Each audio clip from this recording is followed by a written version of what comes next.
Buenas tardes y muchas gracias, Alejandro, y a la Fundación Amigos del Museo del Prado por invitarme a participar en este curso y compartir esta velada con ustedes.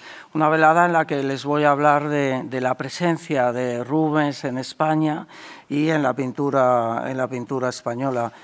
Previamente, y a modo solo de recordatorio de algo que surge a lo largo de todas estas conferencias, indicaré hasta qué punto Rubens es una figura global dentro del siglo XVII que ejerció influencia en toda Europa, lo que tiene que ver con su propia biografía. Él fue un pintor cortesano y en esa tarea fue empleado y estuvo tanto en las Cortes de París como en Londres, como aquí en Madrid. También fue un artista que viajó y dejó obra en Italia. Además, Rubens, saben que fue la cabeza de un prolífico taller que le permitió al final de su vida haber sido responsable de seguramente de la producción pictórica más extensa que produjo cualquier artista en Europa en esa época, quizás solo comparable a Luca Giordano. Rubens trabajaba en Amberes, que como saben fue uno de los centros principales de la producción editorial y de la producción también de estampas en Europa, y eso facilitó que muchas de sus composiciones fueran difundidas a través del grabado. También muchas otras composiciones suyas se difundieron a través de lo que en España en esa época se llamaban láminas, que eran pequeños cuadros pintados sobre cobre que en muchos casos reproducían obras de Rubens. También saben que buena parte de esa producción tiene que ver con lo muy afectada que fue su pintura en Europa, lo que a su vez se relaciona con varios factores, entre ellos su versatilidad desde el punto de vista temático, también que Rubens se inscribe como alternativa flamenca, pero se inscribe dentro de la gran tradición de pintura clasicista, que es la tradición troncal de la pintura en Europa desde el Renacimiento. Ven ustedes aquí hasta qué punto la comparación de una obra de Rubens, Aquiles descubiertos, con una obra de Gentileschi de unos años después, nos hablan de temperamentos narrativos, en muchos casos parecidos, de pintores que conciben su actividad, como digo, en términos de narración clásica, pero al mismo tiempo, y como flamenco, Rubens sabe aportar otro tipo de contenidos a la pintura. Y todo eso se puede trasladar a España. Rubens no solo trabaja, como hemos visto, en las cortes inglesa o francesa, sino también en España. Hace un primer viaje en 1603, cuando tiene 26 años, es aún un artista joven. En España radica en Valladolid, que es donde estaba asentada por entonces la corte, y deja alguna obra importante, especialmente El Duque de Lerma, que era el favorito de Felipe III, y otras obras como Heráclito y Demócrito. Pero estas pinturas dejan poca huella en la pintura española, ya sea cortesana como en el resto de los centros de producción. 25 años después viaja a España, tiene 51 años, es el pintor más famoso de toda y más prestigioso de toda Europa, donde se le reconoce como el gran actualizador de la gran tradición de la pintura en general. Como saben, viaja no en su condición de pintor, sino para realizar tareas diplomáticas, aunque básicamente en Madrid se dedica a pintar. Se sabe que copia buena parte de las obras de Tiziano de las colecciones reales. También hace retratos de buena parte de la familia real y trabaja también puntualmente para algunos nobles. Pero en la corte ya hacía un tiempo en que se había manifestado interés por coleccionar pinturas de Rubens. Coincide más o menos con el reinado de Felipe IV. Entre las primeras adquisiciones de obras de Rubens por Felipe IV figuran las que habían pertenecido a Rodrigo Calderón, que había sido ajusticiado al principio de su reinado. Poco después, en 1623, precisamente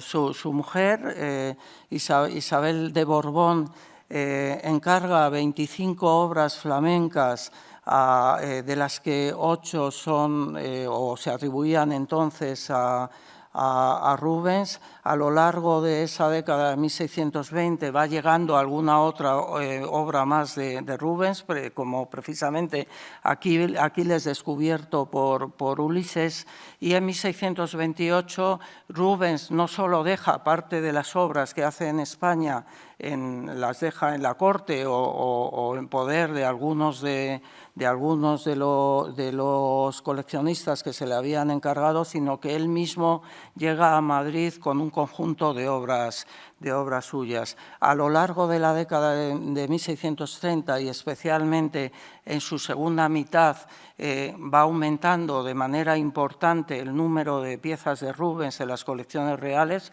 con un hito muy destacable, que es en torno a 1636 se le encarga de la decoración de la Torre de la Parada, cerca del Pardo, para la que él dirige un equipo que llega a hacer más de 50 cuadros basados en bocetos realizados por el propio Rubens. Rubens también interviene personalmente en algunos de esos 50 cuadros. En lo que quedaba de década envía alguna obra más a Madrid, por ejemplo, el París, que va al Buen Retiro. En 1640 ocurre un hecho que también viene a enriquecer la colección de Rubens de las colecciones reales, que es la muerte del pintor. A su muerte salen en Almoneda sus cuadros. El rey Felipe IV es el principal comprador en esa Almoneda y consigue adquirir más de 15 obras de Rubens. Entre 1640 y la muerte de Felipe IV en 1665 siguen entrando de manera dispersa otras obras, y el resultado es el que ven en números en pantalla. En 1700, a la muerte de Carlos II, en el Palacio Real hay 62 obras de Rubens, el artista mejor representado después de Tiziano, del que se contabilizan 76. A estas obras hay que sumar las que existían en el Pardo, las que existían en la Torre de la Parada y las 4 y muy importantes que había en el Escorial, lo que nos habla en número de la importancia de la presencia de Rubens en la colección más importante que había en España. Como saben, la monarquía española, una monarquía absoluta, tenía una estructura piramidal, y los usos, los intereses, los gustos de la cúspide de esa pirámide, que era el rey, y trascendían a zonas inferiores de esa pirámide, sobre todo a los nobles, y los nobles más vinculados a la corte, que al igual que el rey, en muchos casos desarrollaron un importante afán coleccionista, y varias de esas colecciones se modelaron a imagen y semejanza de las del rey, lo que quiere decir que en ellas había una presencia importante de Rubens. Entre esas colecciones está la de Marqués de Leganés, que era un político que había tenido una presencia importante en importante en Flandes y que a su muerte en 1655 tenía 33 obras atribuidas a Rubens. El marqués de Liche también es otro de los grandes coleccionistas con una presencia importante de Rubens, y lo mismo ocurría con los almirantes de Castilla. En 1691, en el palacio que tenía muy cerca de aquí y que estaba dividido en habitaciones dedicadas a artistas concretos, la llamada pieza de Rubens reunía 21 cuadros atribuidos al pintor.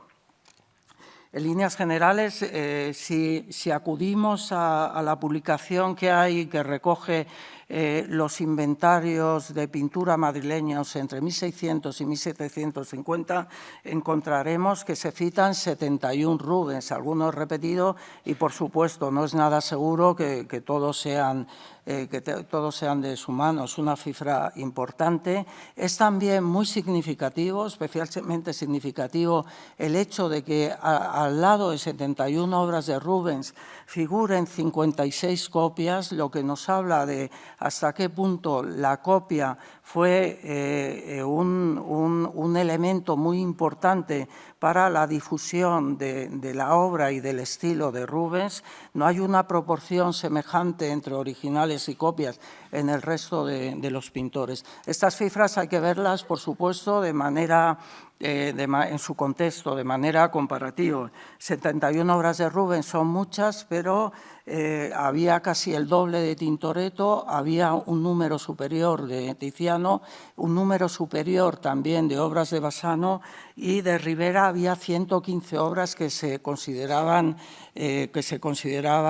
originales, lo que nos sirve, como digo, para poner estos números en un contexto. También es importante comparar las estimaciones económicas que recibían las obras de Rubens con las que recibían otros artistas. En este sentido es interesante esa colección del almirante de Castilla, y si comparamos las obras que contenía su habitación dedicada a Rubens con las que contenía su habitación dedicada a Tiziano, que no se llama pieza de Tiziano, sino pieza de Layo, veremos que en términos económicos Tiziano es un artista aún más estimado que Rubens. Rubens se coloca como en un segundo lugar. Aparte de estas obras de colecciones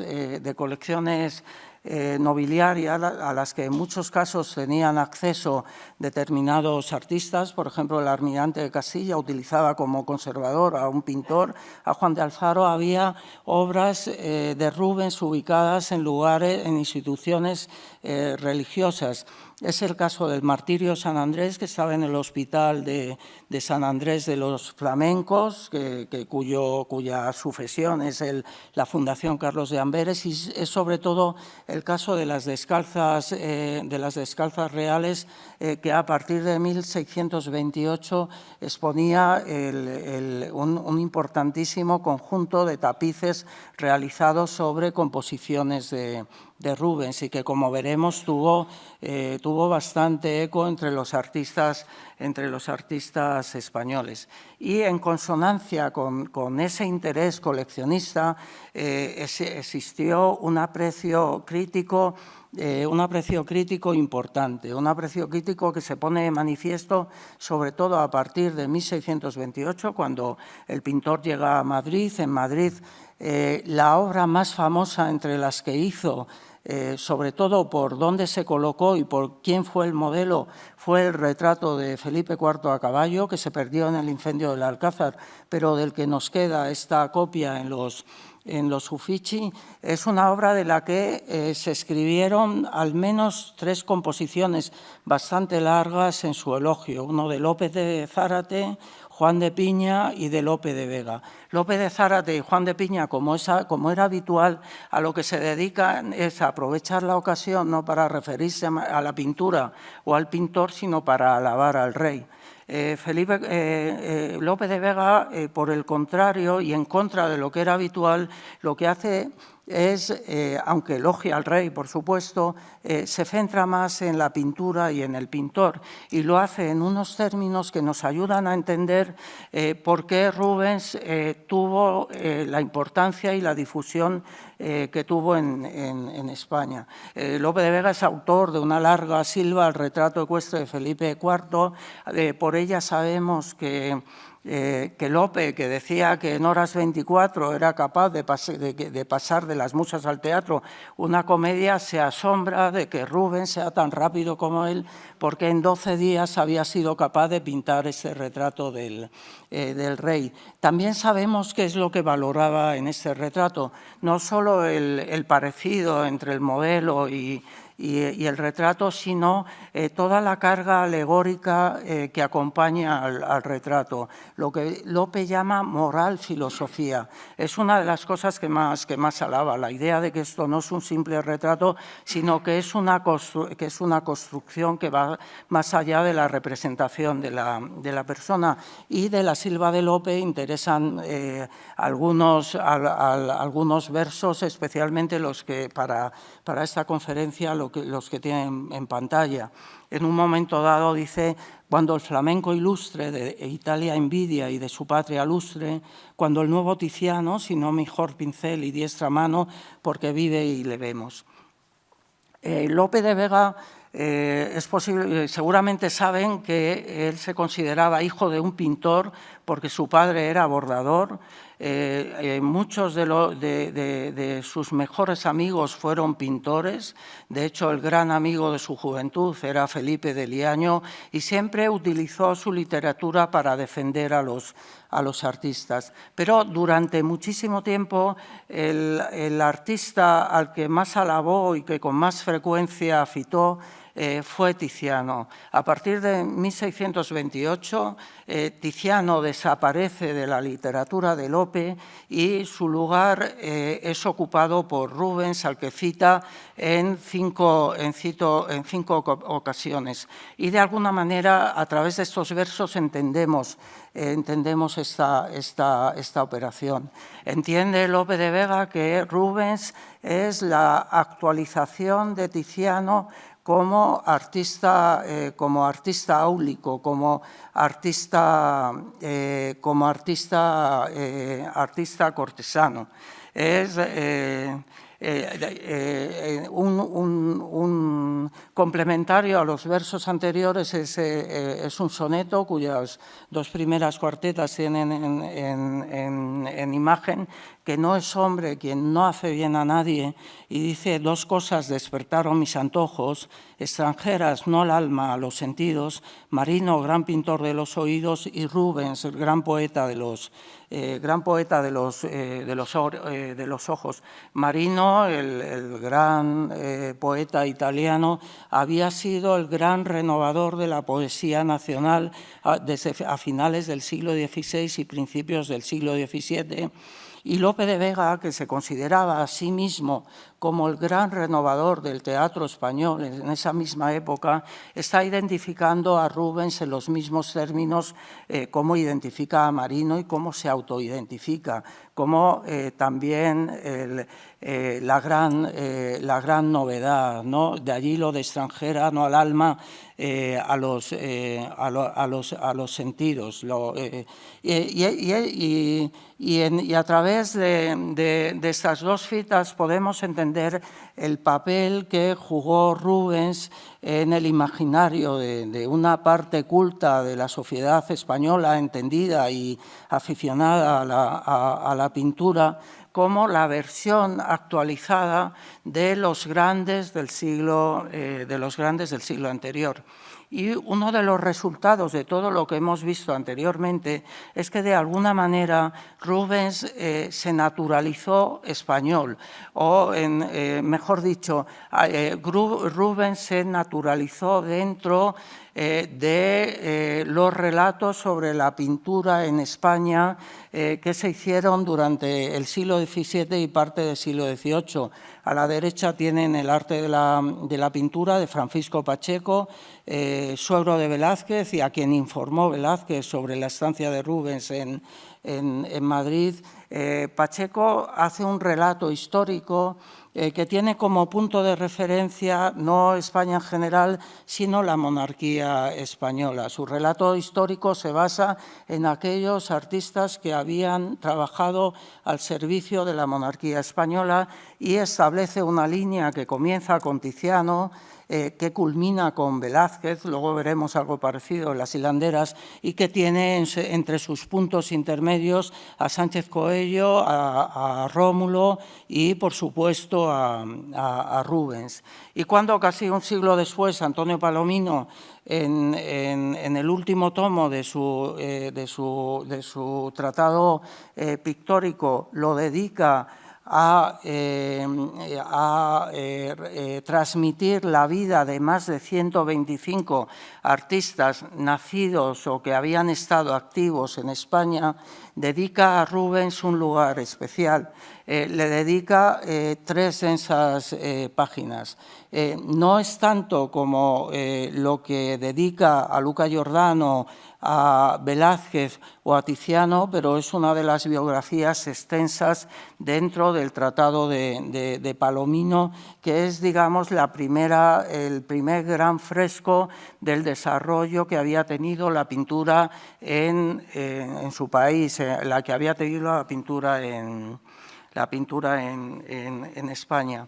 A partir de esto podemos entender hasta qué punto hay una presencia importante de Rubens en lo que es la vida artística y el imaginario artístico español, y ahora vamos a ver esa presencia en qué se traduce desde el punto de vista de la práctica artística. Y empezamos con el segundo viaje, 1628, viene Rubens, como digo, en teoría para funciones diplomáticas, a través de Pacheco, que quizás sea una voz interesada, pero lo que nos dice Pacheco es que se trató poco con los artistas locales, excepto con Velázquez, con el que tuvo bastante trato. Eso se ha convertido en una especie de hito dentro de la construcción mítica de la historia de la pintura española. Aquí tienen dos imágenes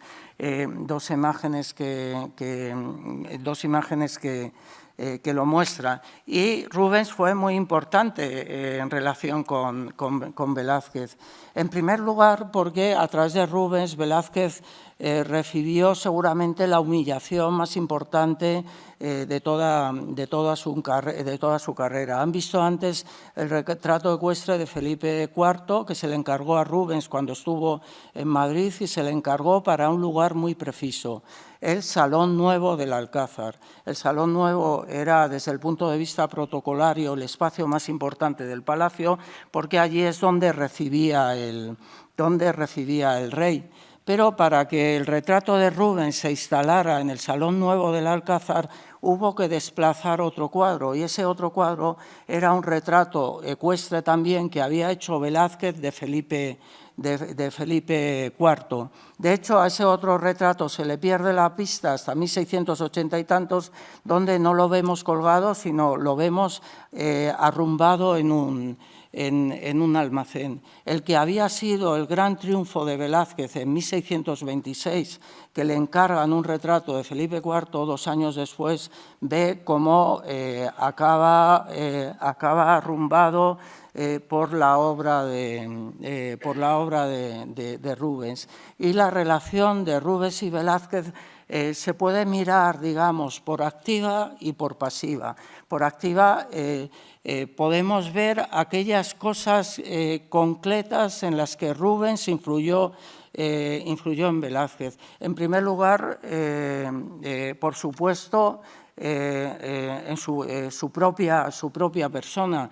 Velázquez no necesitaba a nadie que le enseñara ambición, que le enseñara lo bueno que es prosperar en una corte y que le enseñara también los medios más útiles para realmente prosperar. Pero en la figura de Rubens, Velázquez confirmó aquello a lo que aspiraría, a ser. Rubens era el gran ejemplo, era el nuevo Tiziano, el gran ejemplo de artista que había sido ennoblecido y que se había enriquecido por su contacto con los poderosos y por poner su arte al servicio de los poderosos. Velázquez llevaría, como saben ustedes, una carrera que culminaría en las vísperas de su muerte con la obtención del hábito del hábito de Santiago. Rubens también fue importante para Velázquez desde muchos otros puntos de vista, desde un punto de vista estrictamente pictórico, porque Velázquez aprendió de Rubens a utilizar preparaciones claras. Hasta entonces Velázquez había usado siempre preparaciones oscuras. A la vista del arte de Rubens entendió Velázquez hasta qué punto la preparación clara se traducía en mayor luminosidad y mayor amplitud cromática en sus obras. Velázquez también citó a Rubens de manera un poco escondida en algunos de sus cuadros. Desde hace unos años ya se sabe que el caballo sobre el que monta Felipe III en su cuadro del Salón de Reinos es una transposición literal, solo que en sentido contrario y con otro color del caballo del Felipe IV de Rubens. Rubens también probablemente fue muy importante a la hora de convencer a Velázquez de la necesidad, a Velázquez y seguramente a su entorno, al propio rey, de la necesidad de un viaje a Italia, un viaje que efectivamente hizo al año siguiente, a finales de 1629, y que sería fundamentalmente para su carrera. Pero también se puede ver la relación Velázquez-Rubens en pasiva. También se puede entender esa relación en términos de Rubens como punto de referencia en relación con el cual Velázquez quiso desarrollar una personalidad propia y diferente. Velázquez era un artista que ya desde Sevilla había demostrado una extraordinaria conciencia creativa y una extraordinaria conciencia histórica. Y esas diferencias se ven en los dos ámbitos principales en los que coincidieron uno y otro, que son el retrato real y la pintura de historia. En esta imagen pueden ver un poco los términos diferentes en los que uno y otro concibieron la imagen del rey. A la izquierda tienen una estampa cuyo origen es una pintura de Velázquez que se ha perdido, pero que todo indica que es muy probable, que muy probablemente era muy parecida a este Felipe IV, coinciden en muchas cosas. Esa pintura de Velázquez, o una copia de esa pintura de Velázquez, la recibió Rubens, y a partir de allí hizo la composición que vemos en pantalla y que llevó al grabado Pontius. Lo que hace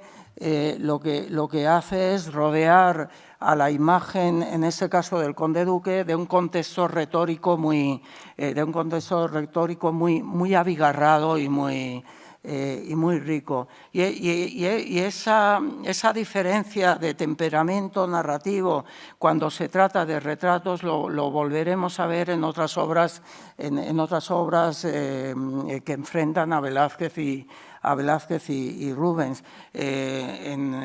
Por un lado, en retratos singulares del rey y de su familia, y también volvemos de nuevo a los retratos ecuestres. Cuando a Rubens se le encarga su retrato de Felipe IV, el salón nuevo estaba presidido por el retrato ecuestre por excelencia de la monarquía hispánica, que era el el de Tiziano. Aquí ya pueden apreciar ustedes la diferencia desde un punto de vista narrativo.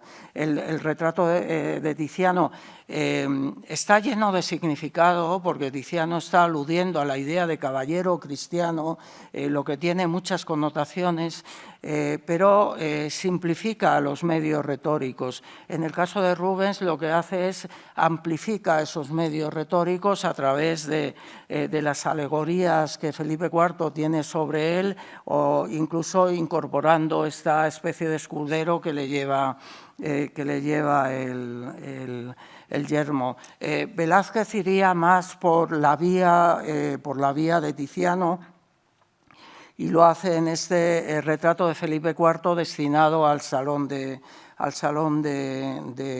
Reinos, que, como ven, tiene mucho más que ver con el de Tiziano que con el de Rubens. Y es un retrato del que llama la atención otra cosa que es importante desde el punto de vista de la identidad creativa de Velázquez, y es un retrato en cuyo país está tomado del natural. Lo vemos aquí, que lo que vemos es el piedemonte del Guadarrama, lo vemos también mucho más explícitamente en Baltasar Carlos, donde identificamos todos los accidentes geográficos. De hecho, Pacheco, cuando alaba el primer retrato ecuestre de Felipe IV, recalca que está tomado todo del natural y dice, incluido el país, y esa será una de las señas de identidad que utiliza Velázquez, y que utiliza también, digamos, las veces que tiene que mezclar sus obras con las de Rubens.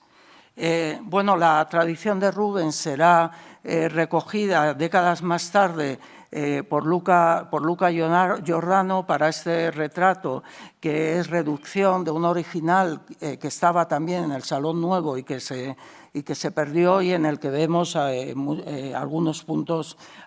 bastantes puntos en común. En 1629, cuando Rubens abandona Madrid, a Velázquez le pagan los borrachos, una obra que muy probablemente ha hecho en parte mientras Rubens estaba en Madrid, y aunque a veces se ha señalado, especialmente y más que razonablemente, Alejandro, por ejemplo, las deudas de ese cuadro con la adoración de los magos. Sin embargo, aquí sin obviar esas deudas, me gustaría recalcar las diferencias, ¿no? Como hemos visto, la composición de Rubens, que es prototípicamente rubensiana, es una composición muy clara, de lectura inmediata, con una unidad de acción bastante lograda, en la que los personajes están representados de acuerdo a los códigos de idealización reconocibles en toda Europa. Son personajes voluntariamente idealizados, como correspondía a una escena mitológica. La escena de Velázquez, aunque se titule Los borrachos, es también mitológica, pero Velázquez subvierte las leyes de la narración clásica, mezcla los tiempos, porque al lado del tiempo de los dioses está el tiempo de los humanos, en toda la parte derecha, que son personajes cuya indumentaria es perfectamente contemporánea a la de Velázquez y a la del público de este cuadro, porque Velázquez sigue reivindicando el natural como materia fundamental, si no de la pintura, al menos de su pintura. Ese mismo año, 1629, al final de año, Velázquez va a Italia. En Italia se empapa de los grandes maestros del Renacimiento, trata con los grandes maestros italianos, pero también franceses, activos en la ciudad, y sobre todo estudia mucho la escultura antigua, y todo eso se advierte en obras como La Fragua, que sin embargo, en las tipologías de los personajes, hasta incluso desde el punto de vista de las gamas cromáticas muy terrosas, sigue muy apegado a esa idea del a esa idea del natural. Y a lo largo de los años 30, Velázquez tendrá ocasión concreta de mezclar sus obras con las de Rubens. Lo hace en la Torre de la Parada, el taller de Rubens, pero siguiendo composiciones del mismo Rubens, hace estos dos cuadros, Heráclito y Demócrito, en los que ambos aparecen como en esa época, era esperable en esa época que se describieran a dos filósofos antiguos.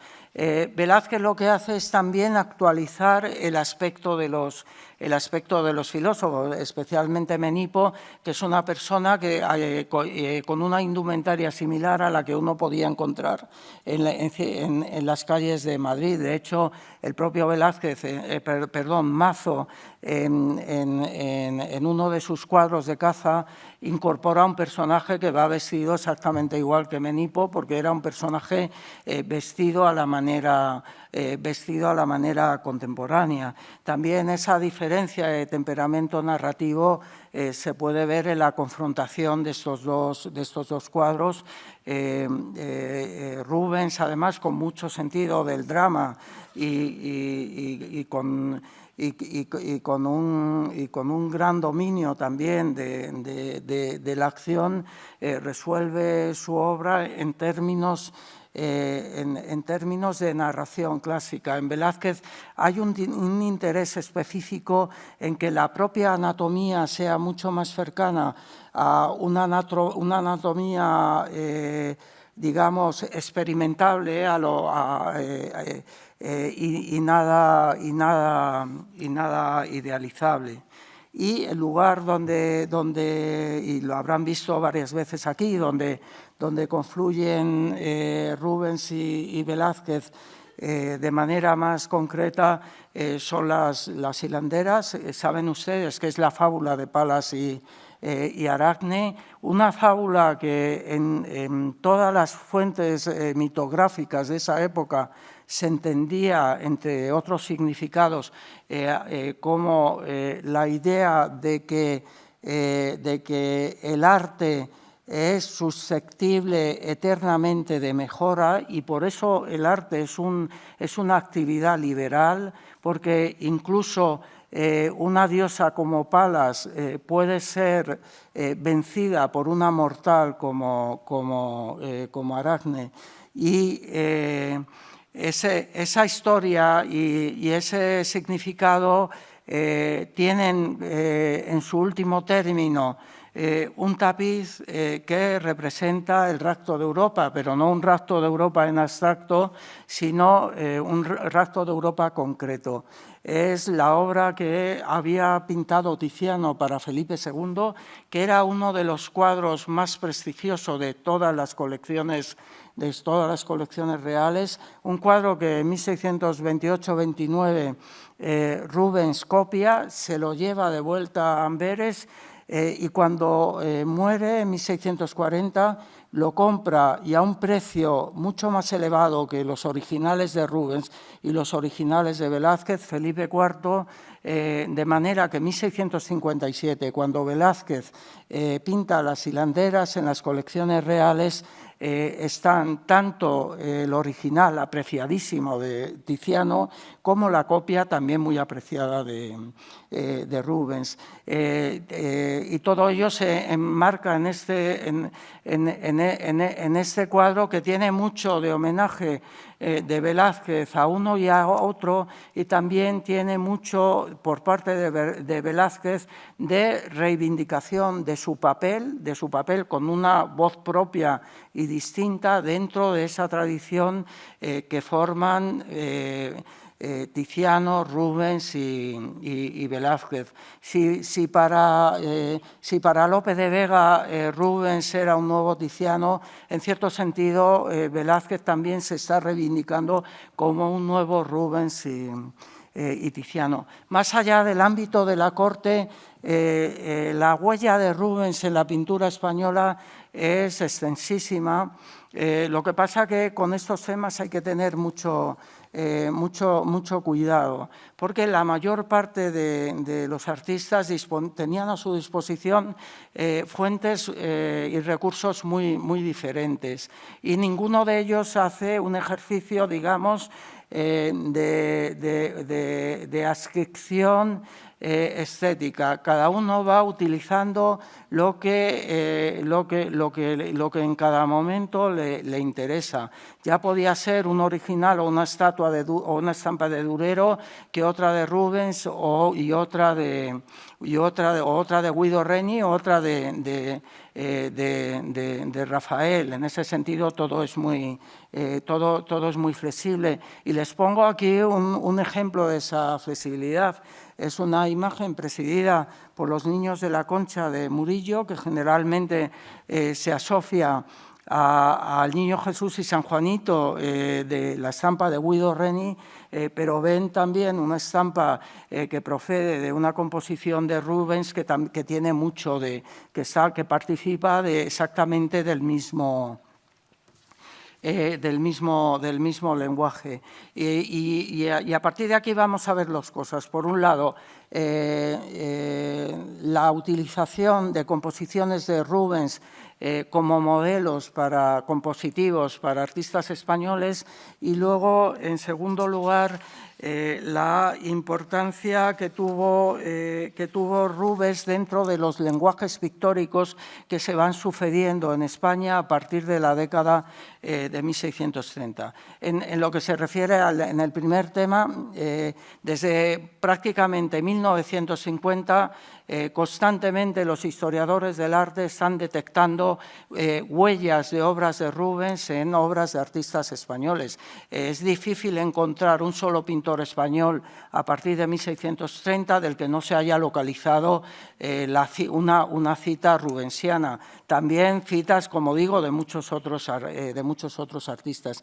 En algunos casos son citas a obras, a originales que los artistas pudieron ver. En la mayor parte de los casos son citas a estampas, a copias o a láminas. Entre las primeras ven aquí una obra que ya ha salido antes, Al martirio de San Andrés, que estaba en el Hospital de los flamencos, que estaba en un lugar público de la corte y que genera cierta genealogía en Madrid, importante.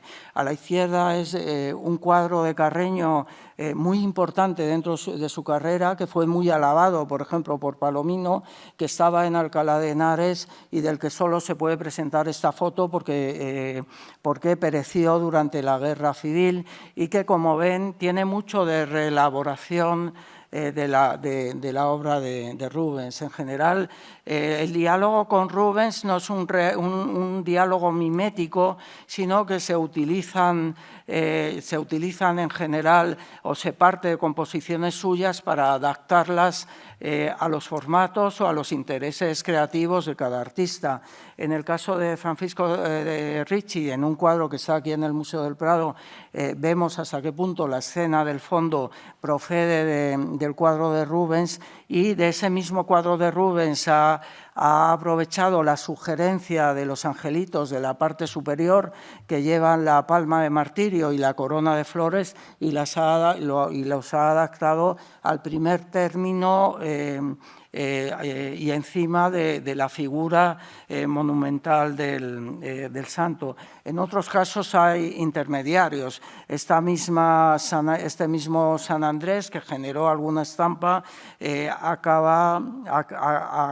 acaba incorporándose a una obra espléndida de los últimos años de la carrera de Murillo, que Murillo, como siempre, sabe no solo incorporar elementos importantes de la composición, sino que tiene un temperamento cromático distinto, pero no muy alejado del de Rubens, y en cierto sentido es como el gran continuador o la gran versión española, solo que 50 años después del propio Rubens. Les Se hablaba antes de la serie de tapices eucarísticos de las Descalzas, que fueron importantes porque de vez en cuando se exponían públicamente, se exponían en la iglesia de las Descalzas para celebraciones de carácter público. Por ejemplo, sabemos que en 1638 se llevó allí un cuadro que representaba a Santo Domingo en Soriano, y se sabe, porque nos lo dice una relación del hecho, que la iglesia estaba tapizada literalmente por las composiciones de Rubens, y fueron obras que influyeron en los artistas españoles, que supieron por su parte adaptarlos. Escalante, de alguna manera, reduce la carga retórica, pero se centra en la escena principal. Palomino, que conocía perfectamente a Rubens, que cita la serie en su vida del pintor, la toma como punto de partida para su gran pintura mural del coro de la iglesia de San Esteban de Salamanca. En esos mismos años haría lo mismo, y con un resultado espectacular, Cristóbal de Villalpando en la sacristía de la Catedral de México, que tiene como punto de partida las escenas eucarísticas de Rubens, y otros, aunque no parten directamente de una escena concreta, en la manera como solucionan sus obras, sugiere un conocimiento de la estética de Rubens.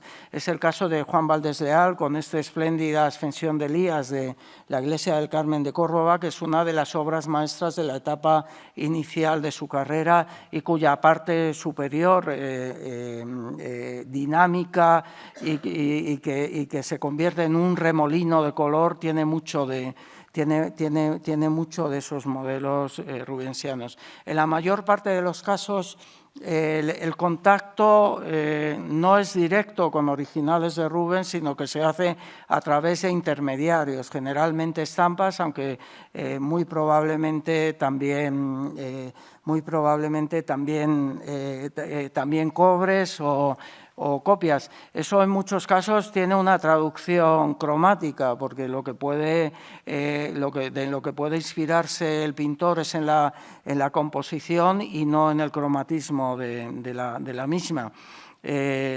Murillo, sin embargo, enlaza, como he dicho anteriormente, bastante bien con el tipo de gusto, de temperamento desde el punto cromático de Rubens, aunque digamos que en otros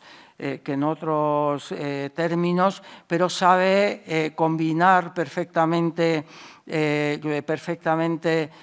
violencia física, dinamismo físico, también con dinamismo cromático, ¿no? Que es algo en lo que Rubens fue un maestro. En Murillo igualmente composición dinámica y color valiente, que se decía entonces, van de la mano. En otros casos, en cambio, no ocurre lo mismo. Es el caso de Ignacio de Ries, que es un seguidor de Zurbarán, que conoce la obra de Rubens a través de la estampa, y que desde un punto de vista cromático sigue parámetros diferentes. Son colores que no unifican, sino que distinguen, que señalan algo diferente a Camilo, que trabaja 15 años después, y que también tiene como punto de partida la estampa de Rubens o algún otro medio que a su vez bebe de esa estampa o de la composición rubensiana. Más ejemplos. Estos ejemplos se pueden, como digo, multiplicar hasta el infinito. Muestran hasta qué punto hay un conocimiento y una influencia efectiva de Rubens en la pintura española, pero siempre hay que verlos en perspectiva y entender que aunque numéricamente Rubens fue probablemente el artista al que se cita con más frecuencia, otros artistas como Guido Reni, como Rafael, por ejemplo, también fueron, o Durero, a pesar de que había transcurrido siglo y medio desde su muerte, fueron también copiosamente citados. Allí, cuando un artista necesitaba un motivo de inspiración o que le facilitara su trabajo, sin dudarlo, acudía a él. Vemos aquí el caso de Murillo, del que para esta Epifanía se ha dicho que ha utilizado varias estampas, no solo una, varias estampas de Rubens, con el tema también de la adoración de los magos. Aunque aquella en la que se pueden ver préstamos más concretos es la que tienen en pantalla. La Asunción de la Virgen, tanto en estampas como en copias y como los originales, tiene cientos de hijos, por así decirlo, a lo largo de toda la pintura europea del siglo XVII y también de parte del siglo XVIII, pero más allá, digamos, de estas citas, de estos préstamos de carácter compositivo, Rubens influyó también en la evolución de los lenguajes pictóricos en España. Rubens y la pintura flamenca en general. Por ejemplo, a la hora de ver las vanitas, la Vanita de Pereda, que aparece abajo, que es una de las obras maestras de la pintura española de su época, o el cuadro de atribución dudosa que aparece arriba y que tienen ustedes aquí en la Academia, es muy difícil no caer en la tentación de vincularlo a obras como estas de Bruegel y Rubens. No quiere decir que Pereda se haya inspirado exactamente en esta, lo que sí quiere decir es que la pintura flamenca introdujo una técnica enumerativa, lo ven ustedes aquí, que fue bien recibida por algunos artistas españoles y a la que acudieron algunos artistas españoles para resolver sus composiciones. Es el caso de Pereda. Pereda es un caso especial. Saben que la carrera de Pereda fue de alguna manera auspiciada por la del Marqués de la Torre, Juan Bautista Crescenzi, y Juan Bautista Crescenzi es uno de los que él mismo fue pintor y que fue coleccionista y entendido, y era arquitecto, es uno de los arquitectos vinculados al Panteón del Escorial, pues es un personaje del que se sabe que tuvo contacto concreto con Rubens en su viaje a Madrid. Ese mismo personaje luego protege a Pereda. De hecho, la carrera de Pereda dio un giro cuando Crescenzi vuelve a Italia y deja de protegerle, y en Pereda hay ecos rubenianos y flamencos en general, algunos generales, como digamos esta técnica enumerativa, esta manera de acumular los objetos, también esta manera de representarlos con un extraordinario grado de fidelidad y de detallismo. Pero hay otras obras de Pereda que nos hablan de ese interés por Rubens. Por ejemplo, de los 11 cuadros que quedan de batallas del Salón de Reinos, aquel en el que se puede observar un espíritu más afín al de la pintura flamenca y al de Rubens es precisamente el Socorro de Génova de Pereda, y podemos descender a detalles más concretos. Por ejemplo, es útil comparar la forma como en el taller de Rubens, pero siguiendo un prototipo rubensiano, se construye este antebrazo de Heráclito y la forma como Pereda, muy poco después, porque esto llega a Madrid en 1636, pero Pereda ya conocía otras obras de Rubens, está también utilizando un tipo de modelado muy parecido, pero también en la combinación de amplitud temática y brillantez temática, pero al mismo tiempo morosidad descriptiva. Pereda es uno de los primeros artistas españoles, porque esto todo es de los años 30, en los que parece bastante receptivo a lo que significó Rubens y su pintura. Contemporáneo de Pereda es Diego Polo, un artista muy interesante y del que ven en la derecha de la imagen la recogida del Maná, una obra también muy significativa de hasta qué punto las pinturas eran como encrucijadas donde convergían influencias diferentes, ¿no?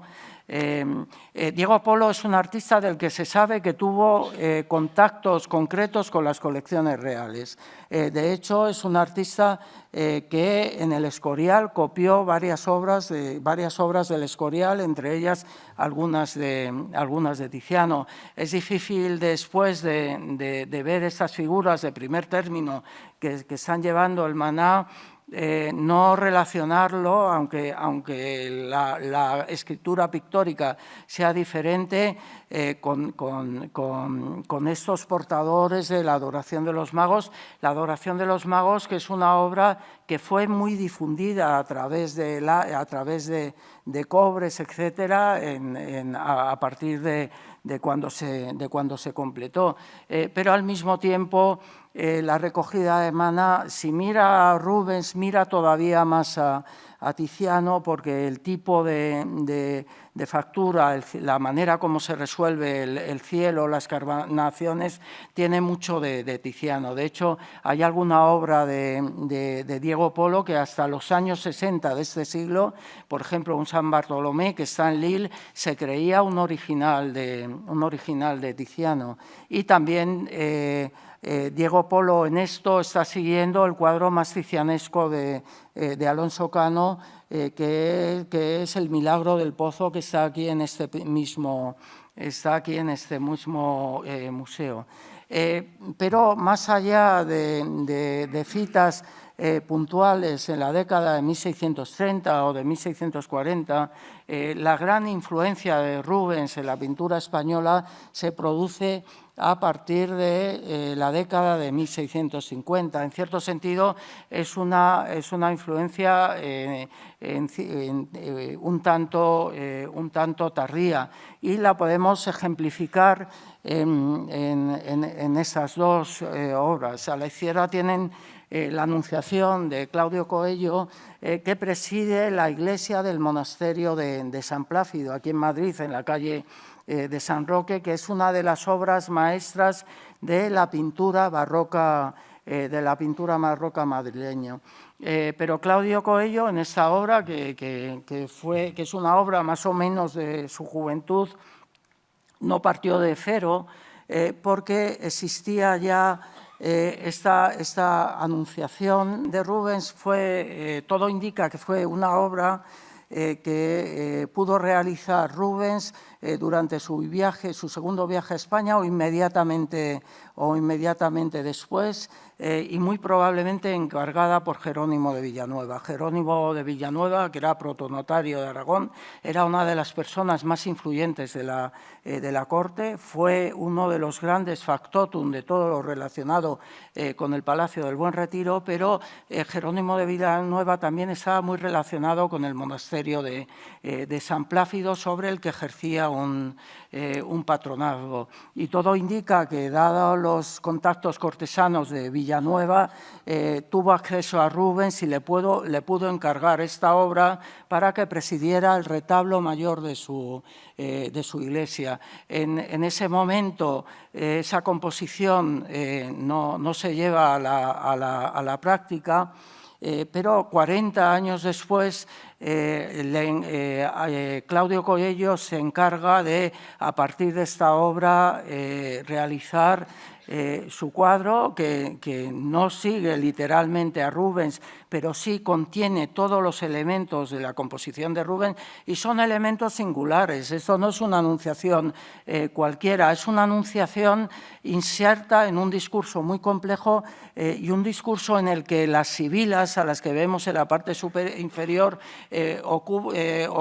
juegan un papel fundamental, algo que no era habitual en una anunciación, por lo que todo indica que son dos obras directamente relacionadas.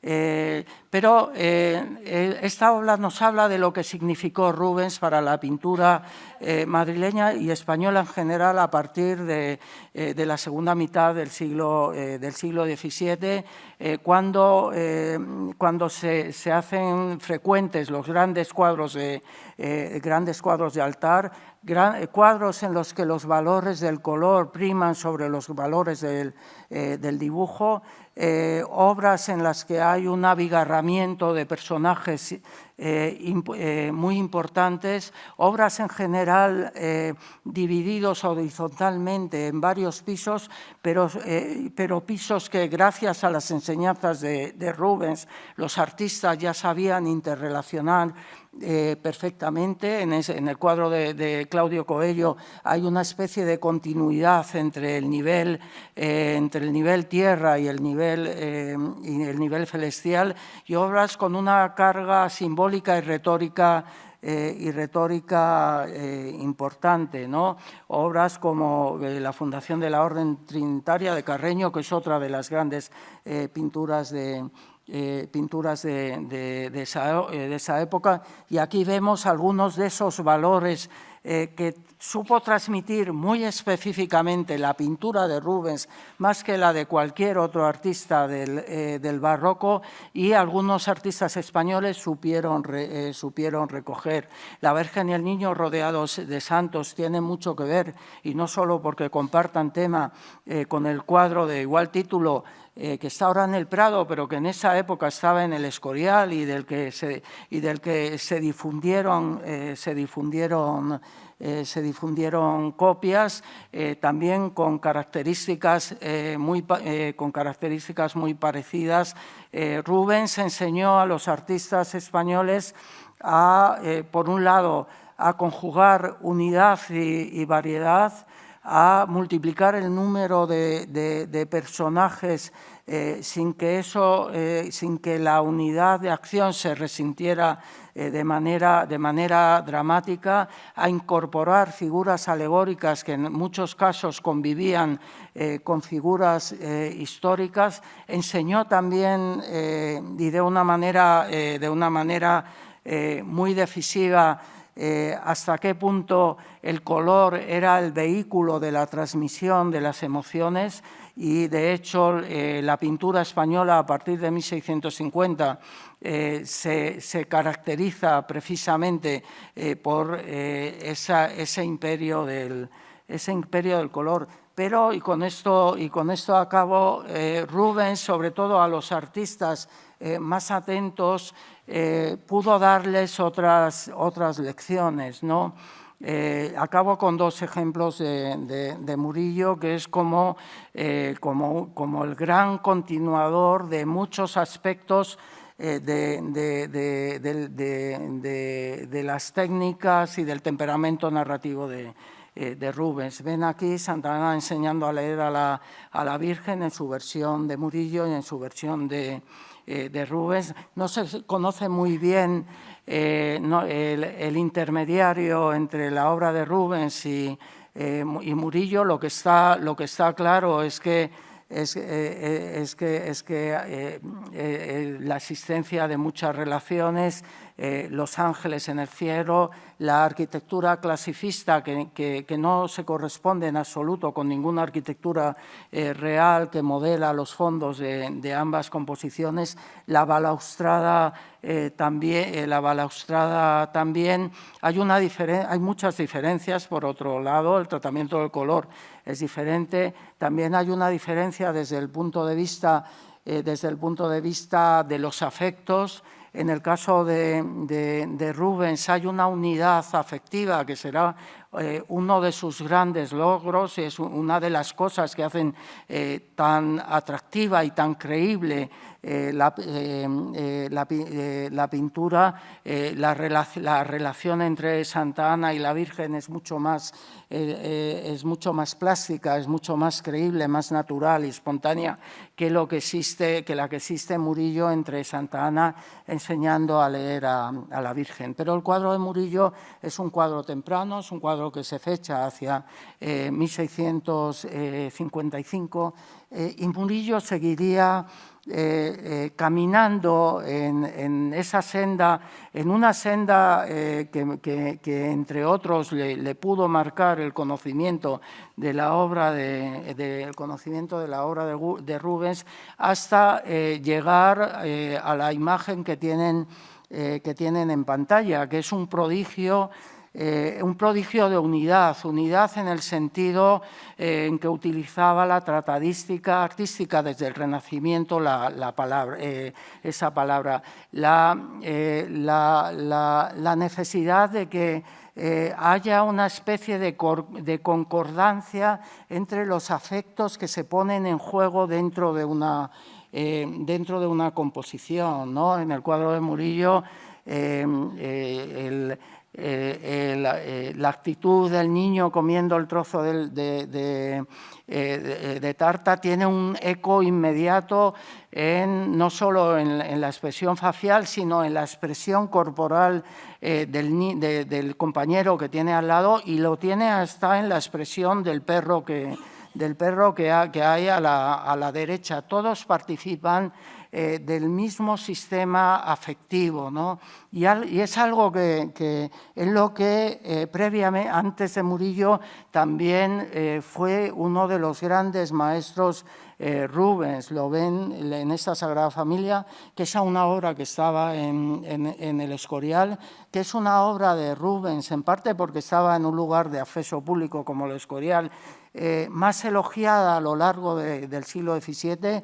Hay un elogio encendido del Padre Santos, y el Padre Santos lo elogia también en esos mismos términos, en los términos de unidad de acción, de que todos los movimientos, las expresiones de todos los personajes están dirigidos hacia el mismo suceso.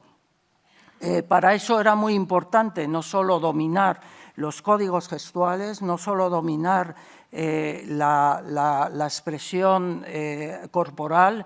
Tanto Murillo como Rubens fueron dos entregadísimos dibujantes, y eso les dio un dominio de la expresión corporal importante, sino que también era muy importante algo que comparten tanto Murillo como Rubens y buena parte de la pintura española, que es el dominio del color. El color, desde la tradición clásica, era el instrumento a través del cual se expresaban los afectos. Los colores y sus combinaciones sirven también para separar, pero en muchos casos para unir, y tanto en el caso de Murillo como en el caso de Rubens, buena parte de esa efectividad emocional, efectividad afectiva, tiene como vehículo el color. Y acabar hablando de color en una charla que tiene que ver con Rubens, pero también con la pintura española, para la que ese fue uno de las señas de identidad propias, parece que es lo más adecuado. Muchas gracias.